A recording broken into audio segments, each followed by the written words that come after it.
ઔદ્યોગિક શહેર જેતપુર સાડી ઉદ્યોગ માટે જેટલું સુવિખ્યાત છે તેટલું જ પ્રદૂષણ માટે કુખ્યાત છે।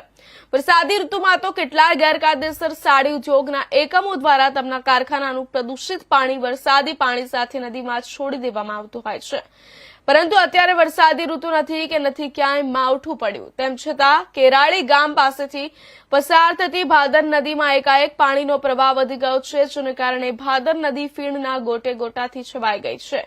જેમ કાશ્મીરમાં શિયાળામાં બરફ પડે છે તેમ કેરાળી ગામમાં બરફ પડ્યો હોય તેવો નદીમાં ફીણનો માહોલ સર્જાયો છે। ભાદર નદીમાં પાણીના પ્રદૂષણ અંગે નદી કાંઠાના ખેડૂતો તેમજ માલધારીઓ પોતાની વ્યથા ઠાલવતા જણાવે છે કે જેતપુરમાં ચાલતા સાડીઓના ગેરકાયદેસર યુનિટો દ્વારા કારખાનું પ્રદૂષિત પાણી સીધું નદીમાં છોડી દે છે, જેમાં રબારિકા ગામ તો પ્રદૂષિત પાણીનું એપી સેન્ટર બની ગયું છે। રબારિકા ગામે ગેરકાયદેસર પ્રદૂષિત પાણીના એકમો એવા ધોલાઈ ઘાટ, સોફાર તેમજ પ્રોસેસ હાઉસ દ્વારા રીતસરનું પ્રદૂષિત પાણી વોકળામાં છોડી દેવામાં આવે છે, જે પાણી વોકળા મારફત ભાદર નદીમાં ભળે છે અને વરસાદી પાણીને પણ પ્રદૂષિત કરી નાખે છે, જેમાં રબારિકા ગામના ગેરકાયદેસર એકમો દ્વારા પ્રદૂષિત પાણી નદીમાં છોડ્યું હશે, જેથી કેરાળી ગામ પાસે ભાદર નદીમાં પૂર આવ્યું હોય તેવો કેમિકલ સિલિકેટ યુક્ત પાણીનો પ્રવાહ વહી રહ્યો હતો અને તેના કારણે આખી નદી ફીણથી છવાઈ ગઈ હતી। અલીગલ જે કોઈ ઘાટો ચાલતા હોય કે અલીગલ યુનિટો હોય એ વારંવાર હું કહું છું કે આ લોકો નાખીને અમને બદનામ કરે છે, જેતપુરના ઉદ્યોગને આખાને નડે છે। કારણ કે અમારું પાણી જો હોય તો આ છેક 15 કિલોમીટરે થોડાક ફીણા થાય, અમારું તો છે જ નહીં। એ નીચેના ગામોમાં જે ઘાટો ચાલે છે, પછી આ એક પ્રોસેસ હાઉસ ચાલે છે, પછી આ સોફરોમાં ધોલાઈ થતી હોય, આવા બધા પાણી નીકળતા હોય, પછી અલીગલ યુનિટો પાણી નાખતા હોય નદીમાં, આવા બધા હશે।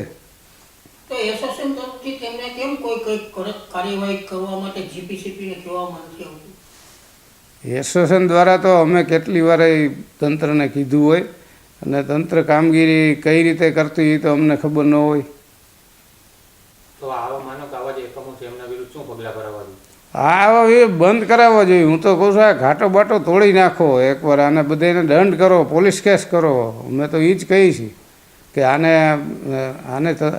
આને તંત્રે આને પોલીસ કેસ કરી અને આને પકડવા જોઈએ, આને જેલમાં નાખવા જોઈએ। પાણી કેમિકલ વાળું છે એટલે ફીણ વરે છે, કેમિકલ જ છે આમાં નદીમાં, આગળથી આવે છે કેમિકલ અને ફીણ વરે છે ને કેમિકલ વાળું એકદમ કેમિકલ વાળું પાણી છે।